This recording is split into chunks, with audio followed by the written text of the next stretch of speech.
I still remember the sparkle in Callum's eyes the day we moved into our little London flat. It was a grey afternoon, the city damp with rain, yet somehow, everything felt golden. The flat was nothing extraordinary, 2 small rooms with creaking floorboards and wallpaper peeling slightly at the corners. Yet when Callum squeezed my hand and whispered, "It is ours, Amelia," I believed, with all my heart, that love alone could build a kingdom. We had nothing but each other and a few mismatched pieces of furniture scavenged from charity shops. At night, we would sit on the faded sofa, sipping cheap tea, dreaming aloud of the life we would one day have. Those dreams were big, perhaps too big for the walls that closed in around us, but we clung to them fiercely. In those early days, I found magic in our struggle. I wore second-hand dresses to work at the tiny publishing house, taking pride in every penny saved. I believed that each sacrifice was a brick in the foundation of our future. Callum, ever the optimist, would spin grand tales of the house we would buy, with a garden wild with roses, and a kitchen warm with laughter and the smell of baking bread. But reality has a cruel way of eroding dreams. By the time winter settled over London, our conversations grew clipped and tired. Callum could not hold a job for longer than a few months. He said he was unlucky, that employers simply could not see his potential. I believed him at first. I encouraged him, I supported him, I picked up extra hours whenever I could. Yet, as the months passed, the weight on my shoulders grew unbearable. Margaret, Callum's mother, made matters worse. Every Sunday afternoon without fail, she would appear, armed with a critical eye and a dozen backhanded compliments. She would comment on how thin I looked, as if starvation was a fashion statement. She would run her fingers across the chipped paint on our windowsills, clucking her tongue, then glance at Callum with a look that said, "You deserve so much more." I smiled through it all. I bit my tongue when she suggested Callum could have married into a wealthier family if he had been a little wiser. I gripped the sides of my chair tightly when she hinted that I should consider finding a second job. Through it all, Callum said nothing. His silence was a cold, heavy thing, settling between us like unwelcome fog. Still, I told myself it did not matter. I had a secret, one that burned beneath my skin every day. I was not the struggling nobody they all assumed me to be. I was Amelia Whitmore, heir to the vast Whitmore estates, an inheritance I had walked away from in search of something real. I had wanted to be loved not for my name or my wealth, but for who I was inside. And yet, doubts began to gnaw at me. Would Callum still have loved me if he had known? Would Margaret have fawned over me, pretending her approval was unconditional? I began to wonder if perhaps love, real love, should not require such heavy sacrifices or such crushing loneliness. One evening, the weight of it all finally cracked something inside me. We sat at our rickety kitchen table, eating beans on toast again, the fluorescent light above us flickering slightly. Callum pushed his plate away with a grimace and said, "Amelia, we cannot live like this forever. I want more. I need more. A proper home, a proper life. I cannot start a family in a place like this." I stared at him, my fork frozen halfway to my mouth. A dozen words pressed against my lips, but none escaped. How could I tell him that I could buy us not just a home but a manor, a life others only dreamed of? How could I confess that all this time, I had hidden the truth from him? Instead, I swallowed hard and nodded. "We will figure it out," I whispered. Callum leaned back in his chair, frustration etched across his face. "You are always so calm about it, Amelia. As if magic will fix everything." Well, it will not. Hard work will. Sacrifice will. I nodded again, but in my heart, something shifted. I had chosen this path. I had chosen to be poor, to be ordinary, to find a love that was pure. But now, faced with Callum's growing resentment, I realized that sometimes, no matter how much you give, it will never be enough for those who measure love in pounds and possessions. The dream we had once shared now hung between us, heavy and hollow. And deep within me, a whisper began to stir, a warning that our story was not heading towards a fairy tale ending, but something far darker. I did not know it yet, but the greatest betrayals often come not from enemies, but from those we love the most. The days trudged on, each one heavier than the last. Callum grew more distant, more irritable, as though the walls of our flat were closing in around him. Meanwhile, I threw myself into my work at the publishing house, clinging to the one place where I still felt capable, still felt seen.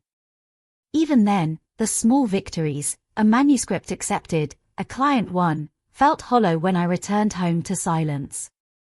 One cold Thursday evening, just as I was shrugging off my damp coat and shaking the rain from my hair, I noticed an envelope lying on the hallway table.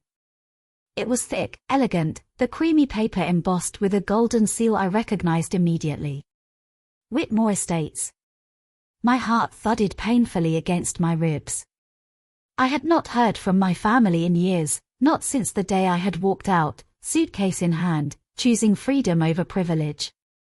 They had sent letters at first, pleading, bargaining, even threatening. But I had stood firm, and eventually, the letters had stopped. Until now. My fingers trembled slightly as I broke the seal. Inside was a formal invitation. Lord Whitmore, my father, was hosting a gala in celebration of his 60th birthday. A grand affair at the family manor in Surrey, with dignitaries, aristocrats, and old family friends attending. The kind of event that would be written about in society pages for weeks. And at the bottom, in my father's unmistakable handwriting, a simple note. Amelia. It is time to come home. We have much to discuss. I stared at the words, a storm of emotions rising inside me. Anger. Nostalgia. Longing. Fear. What did he want now, after all these years of silence? Why summon me back into a world I had fought so hard to leave behind? I tucked the letter into my bag just as Callum entered the room, his hair dripping from the rain, his expression sour. What is that? He asked, nodding towards the paper peeking out. Nothing important, I said quickly, forcing a smile. He grunted and moved past me into the kitchen, where the smell of burnt toast soon filled the air. Later that night, as Callum snored softly beside me, I lay awake, staring at the cracked ceiling. The invitation burned in my mind, tempting and terrifying all at once. A return to that life would mean confronting everything I had abandoned. The expectations. The judgments.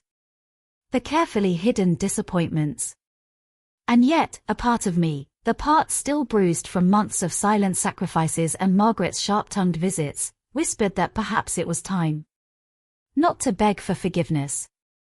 Not to reclaim my place among them. But to remember who I truly was. The next morning, as I wrapped a scarf around my neck and prepared to leave for work, Callum stopped me at the door. You know, he said, his tone casual but his eyes sharp, I was thinking. Maybe you should talk to your family. I mean, they are loaded, right? Maybe they would help us. You could put aside your pride for once. I froze. For a moment, I wondered how much he knew. Had he seen the envelope? Had he read the letter? I forced a laugh, light and airy. That is not who I am, Callum. I do not want handouts. He shrugged, grabbing his keys. Maybe you should start wanting them. I am tired of struggling. Tired of waiting for a future that never comes. He slammed the door behind him, leaving me standing there, breathless and hollow. For a long moment, I remained rooted to the spot. And then, with slow, deliberate movements, I retrieved the invitation from my bag. Perhaps it was time. Not for Callum. Not for Margaret. But for me. A spark of determination flared within me, a small, steady flame I had not felt in years. I would go to the gala. I would step back into the world I had forsaken. But this time, I would not be the naive girl seeking love and acceptance. I would walk among them with my head held high, remembering the strength that had always been mine to claim. And if Callum thought he could use me as a stepping stone to wealth and comfort, well, he was about to learn that some secrets were far more dangerous when finally set free. The drive to Whitmore Manor was longer than I remembered. Endless fields rolled past the windows, cloaked in the soft greys and greens of an English spring. The air was thick with the scent of damp earth, and every turn in the winding road stirred up old memories like dust from forgotten corners of my mind. I had not been here since my early 20s, when the walls of expectation had closed too tightly around me, and I had fled, gasping for air. Back then, I had vowed never to return. But vows made in anger rarely survive the steady erosion of time and need. As the black cab turned onto the private drive, my breath caught. There it was. Whitmore Manor. An imposing stone estate, centuries old, draped in ivy and tradition. Its tall windows gleamed in the overcast light, and the sprawling lawns were trimmed to impossible perfection. A place frozen in time, untouched by the struggles of the outside world. The cab pulled to a stop at the grand front entrance. I stepped out, my heels crunching on the gravel, my heart pounding an uneven rhythm in my chest. The heavy oak doors swung open before I could knock, revealing a figure I had not expected to see. Mrs. Whitmore. Not my mother, she had passed years ago, but the new lady of the house, my father's second wife, Veronica Whitmore. A woman of sharp cheekbones, colder eyes, and a reputation whispered about in hushed tones across Surrey. She smiled, but it did not reach her eyes. Amelia, she said, her voice dripping with false warmth. How quaint of you to come. I forced a polite smile. Lady Whitmore, I said, nodding. I would not call her mother. She had not earned that title. A servant appeared, taking my coat and bag before I could protest. I stood there awkwardly, the grand entrance hall yawning before me. High vaulted ceilings. Crystal chandeliers. Ancestral portraits glaring down in judgment. Your father is in the study, Veronica said, turning sharply on her heel. He is expecting you. I followed, my steps echoing on the polished floors. Every corner of this house was a memory waiting to ambush me, a careless laugh, a hidden tear, a young girl dreaming of freedom while trapped in a gilded cage. We reached the study door. Veronica knocked once, then pushed it open without waiting for a reply. Lord Whitmore sat behind his ancient oak desk, a figure both diminished and formidable. His once dark hair was now silver, his face lined with the weight of years and regrets. Yet his eyes, those steely grey eyes, were as piercing as ever. He looked up and smiled, a rare, genuine expression. Amelia, he said, rising slowly to his feet. You have come. I stepped inside, the door closing behind me with a soft click that felt far too final. For a moment, we simply stood there, two people divided by pride, pain, and the stubbornness only blood relations can possess.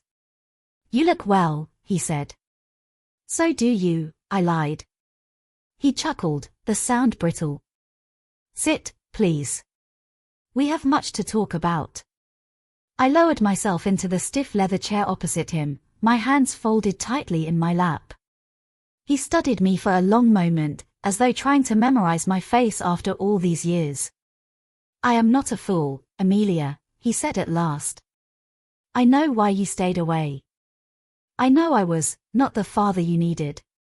I bit the inside of my cheek, willing myself to remain silent. But time, he continued, has a way of softening sharp edges. I find myself wishing to mend what I can, while I still have the chance. He reached into a drawer and pulled out a document, sliding it across the desk towards me. My fingers hovered above it, hesitant. What is this? I asked. A trust, he said. In your name. It was meant for you when you turned 25. But you were gone, and I let my pride get in the way. I opened the document, scanning the contents quickly. It was true. A substantial amount, locked away, waiting for me.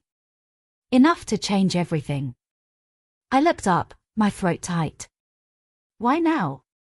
His gaze softened. Because I am not immortal, Amelia. And because, for all our differences, you are still my daughter. You deserve better than whatever life you are living now. The words hit harder than I cared to admit. He did not know about Callum. About the mounting debts. About the quiet, gnawing despair that had become my constant companion. But somehow, he knew enough. I closed the document carefully, slipping it into my bag without a word. For the first time in a long time, I felt something stir within me, a tiny seed of hope, fragile and new. I will think about it, I said quietly. Lord Whitmore nodded, understanding more than I had spoken aloud. As I stood to leave, he placed a hand briefly on mine. Whatever else you believe, Amelia, he said, his voice rough with emotion, you are stronger than you think. I left the study with my heart pounding, my mind reeling. I barely noticed Veronica lurking in the corridor, her eyes sharp and calculating. As I stepped out into the misty afternoon air, one thought echoed louder than all the others. If Callum ever found out about the trust, what would he do? The first raindrops began to fall, soft and cold against my skin, as I realized that my past was not the only ghost I had to contend with. The real danger was waiting for me at home. The rain followed me all the way back to London, blurring the city lights into a watery dreamscape as the cab wove through the familiar streets. By the time I reached our flat, the evening had already descended, bringing with it a damp chill that seeped into my bones. I stood for a moment outside the door, key poised in hand, gathering the courage to step back into the life I no longer felt certain of. Inside, the flat was dark, save for the glow of the television in the lounge. I pushed the door open and stepped through, my wet shoes squeaking against the wooden floor. Callum was sprawled on the sofa, a half-empty bottle of whiskey perched precariously on the coffee table. He looked up, his expression briefly flickering between surprise and suspicion before settling into a lazy smile. "Evening, love," he drawled. "You have been out all day. Thought you might have run off." I shrugged off my coat, draping it carefully over the rack. "I had some business to take care of," I said evenly, avoiding his gaze. He grunted and turned his attention back to the screen, where some mindless program droned on in the background. I watched him from the doorway, my heart sinking. Once, I had adored him. Every laugh, every touch, every whispered promise of forever. Now, I saw him as he truly was, careless, complacent, content to let life slip by while I scrambled to keep us afloat. The weight of the document in my bag was almost tangible. A secret. A weapon. Something that could change everything, if I dared to wield it. "Did you find any work today?" I asked, keeping my voice light. He stretched, yawning. "Not yet. Something will come up. No rush." I nodded, biting back the urge to scream. There was always no rush with Callum. No urgency, no plan. Only excuses and empty promises. I retreated into the small kitchen, needing space, needing to breathe. As I boiled water for tea, I noticed a letter lying haphazardly on the counter. I frowned, picking it up. It was addressed to Callum. The return address was unfamiliar, a posh neighborhood in Chelsea. Curiosity prickled at me, uninvited and insistent. I knew it was wrong, but something deeper, a gnawing instinct, compelled me. I unfolded the letter carefully, heart pounding. The words leapt off the page. "Dearest Callum. Last night was perfect. I cannot stop thinking about you. I know it is risky, but I cannot stay away. You mean more to me than anything. Yours, always. S." I stood there, the letter trembling in my hand, the kettle whistling shrill and forgotten behind me. "Dearest Callum. Last night.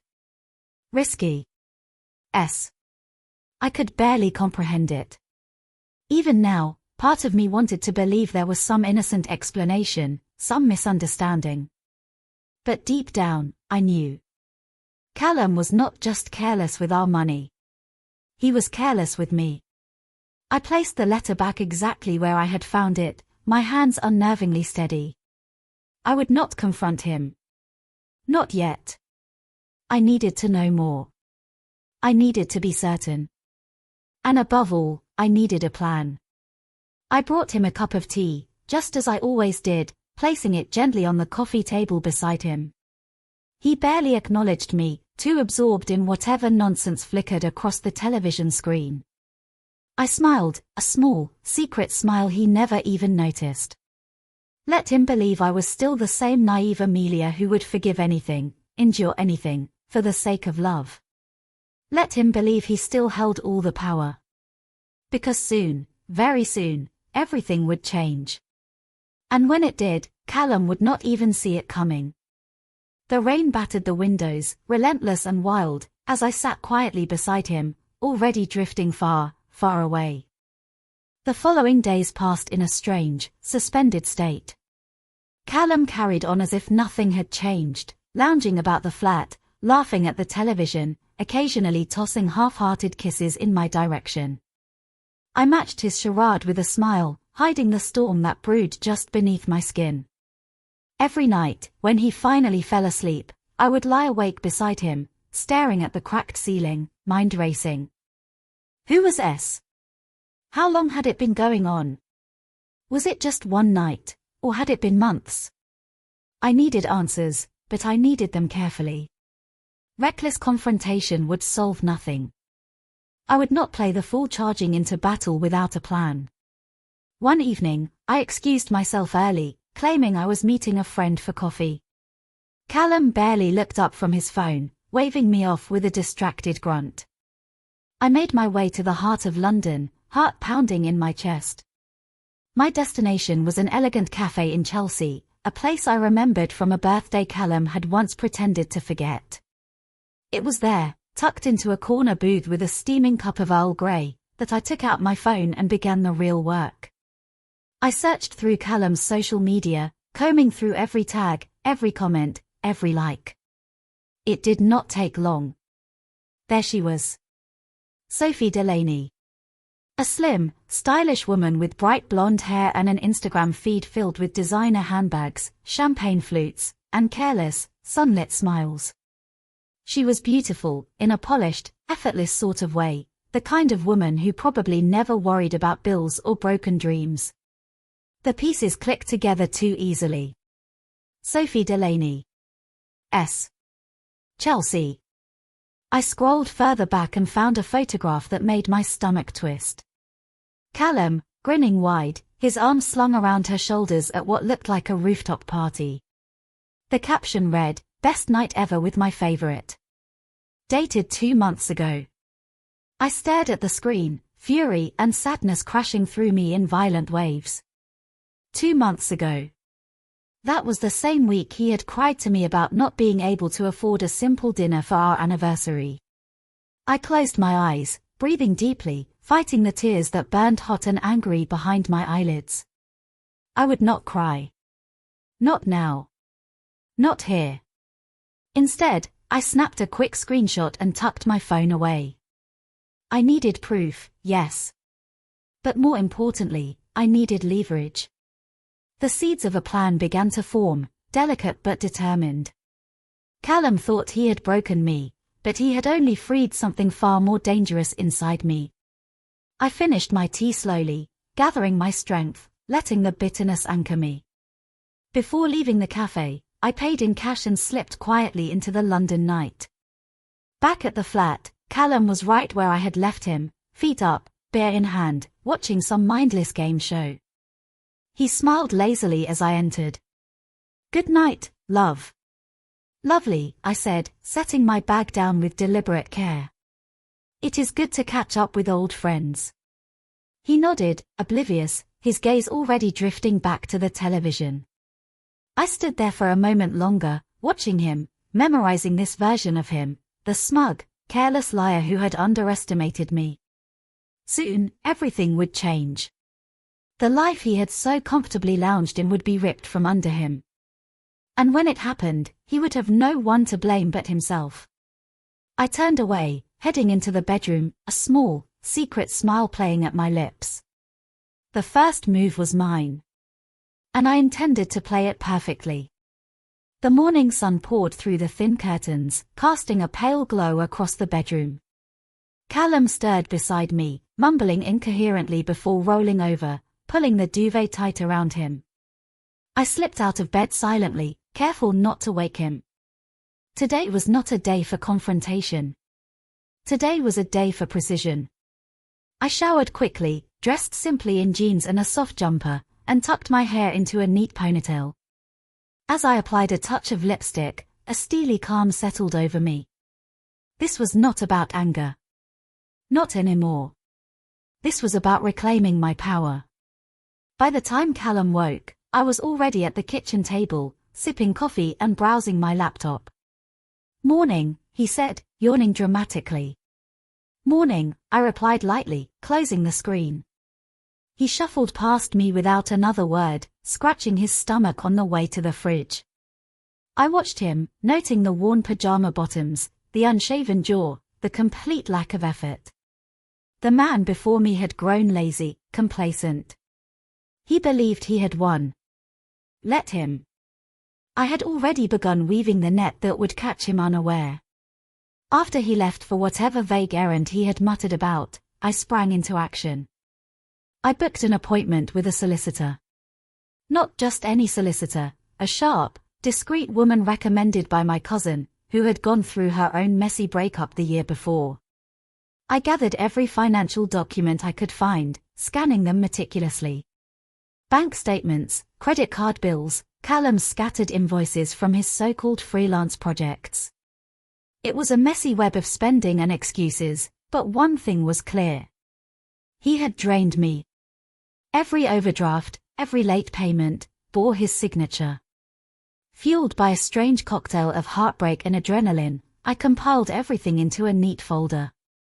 I printed the screenshots of his social media escapades, highlighting the expensive restaurants and trips he had claimed we could not afford. Each piece was a thread, and together they formed a rope strong enough to hang him by his own lies. By the time the afternoon sun dipped behind the buildings, I was ready. I met with the solicitor in a sleek office off Sloane Square, where the walls smelled faintly of leather and success. She listened intently as I laid out my story, her pen moving swiftly across the pad. When I finished, she looked up, her expression unreadable. "You have enough evidence," she said crisply. "More than enough. If you wish to proceed, we can ensure a clean separation, and recover your losses." A clean separation. The words echoed in my mind like a hymn. For the first time in weeks, I felt truly alive. "Yes," I said firmly. "Let us proceed." Leaving the office, I stepped into the cold London evening, the wind sharp against my cheeks. I pulled my coat tighter around me and smiled. Not because the fight was over, but because I had finally entered the arena on my own terms. That night, Callum and I shared dinner as if nothing had changed. He rambled on about a possible new project, some vague promise of money on the horizon. I nodded politely, offering soft encouragements. Inside, however, I was already elsewhere. Every word he spoke was a nail in the coffin he had built with his own hands. As we cleared the dishes, he pressed a kiss against my cheek, oblivious to the storm gathering just beyond his sight. "Love you," he mumbled. "Love you too," I said sweetly, turning away to hide the smile that tugged at my lips. Soon, very soon, the life he had stitched together with lies and borrowed charm would unravel. And when it did, he would stand alone, bewildered, wondering when exactly he had lost everything. He would never realize that the first move had been made while he still slept soundly in our bed, dreaming his selfish dreams. And I would not stop until every piece of my stolen future was reclaimed. One calculated step at a time. Days slipped by, each one carrying me closer to freedom. I moved through them with careful precision, balancing my plans with the mundane routines of life with Callum. He remained blissfully unaware, confident in the illusion he had spun around us. But cracks had begun to appear, small and telling. I noticed him checking my laptop when he thought I was not looking, frowning at the emails he could not access. He lingered longer over the post, as if suspecting some message might betray me. Paranoia was a powerful poison, and I had been dosing him carefully. On the surface, I was the same, warm, supportive, unthreatening. Beneath, I was sharpening my knives. One evening, as rain lashed the windows and the fire crackled in the hearth, I found him staring at me. I glanced up from my book, offering a smile. "You are quiet tonight," he said, his voice oddly tense. "Just tired," I replied with a small shrug. He hesitated, as if weighing whether to press the matter, but eventually returned to scrolling his phone. Good. Doubt was creeping in, and doubt would lead to mistakes. The following morning, I met the solicitor again. Her plan was brilliant in its simplicity. We would file for financial separation before even hinting at the broader breakup. This way, Callum would have little chance to hide assets or concoct excuses. Once that was secured, the real blow would fall. Walking back through the rain-slick streets of London, I rehearsed the confrontation in my mind. I could see it clearly, his face crumbling as I laid out every lie, every betrayal, every selfish choice. But reality, I knew, would be messier. Callum was not a man to accept defeat gracefully. And so I prepared not just for a battle of words, but for the chaos that would inevitably follow. At home, I kept my movements light and casual. I booked a weekend away with some friends, casually mentioning it over breakfast as if it were an afterthought. Callum barely reacted. "Go, have fun," he said, sipping his coffee. I watched him closely. Was that relief in his eyes? Good. Let him believe he had space to continue his games. He would not expect that while I was supposedly sipping cocktails by the sea, the first legal documents would be landing at our doorstep.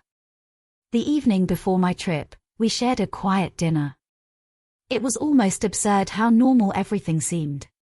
He laughed at some mindless television show, nudging me playfully. I laughed too, playing my part to perfection. When he fell asleep that night, snoring softly, I lay awake beside him, staring at the ceiling. There was no guilt in my heart. Only a fierce, unyielding determination. Callum had treated my love like a commodity, something to use and discard. He had gambled with my trust, thinking I would never dare to leave the table. But he had made one fatal mistake. He had underestimated me. As I drifted into sleep, a strange sense of peace washed over me. Tomorrow would mark the beginning of the end. And I was ready for it. The morning of my departure dawned grey and heavy with mist. It seemed fitting, somehow. I packed a small bag with just enough to make it believable, kissed Callum on the cheek, and whispered goodbye. He barely looked up from his laptop, muttering something about seeing me Sunday evening. As I walked out the door, I paused for a moment on the threshold. A single step, and the life I had known would begin to crumble behind me. I smiled to myself and closed the door softly. I did not go to the seaside. Instead, I checked into a quiet hotel across London. From there, I met with my solicitor, signing the final papers that would put our carefully laid plans into action. By midday, the documents had been served. Callum's world, so carefully constructed around lies and entitlement, would already be beginning to shake. From my hotel window, I watched the grey clouds drift across the skyline, feeling no fear, only a rising exhilaration. I had not simply escaped. I had won. My phone began to vibrate insistently. Callum. I let it ring. Then again. And again. I could imagine him now, pacing the living room, fury and confusion twisting his face. Messages poured in, some pleading, some furious. I read them all with a detached amusement.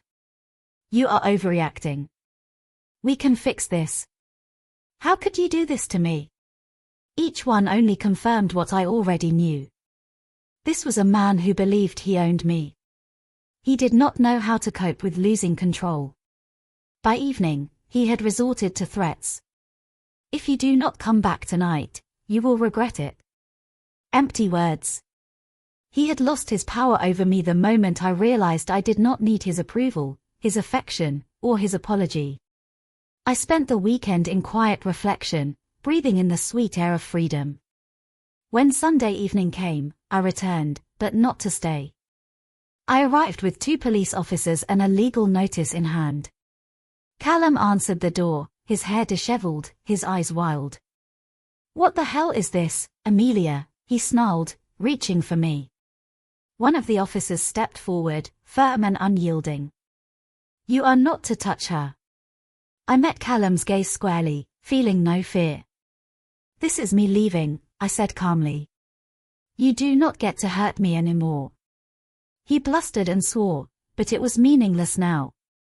The officers stayed while I collected my essentials. The rest could rot.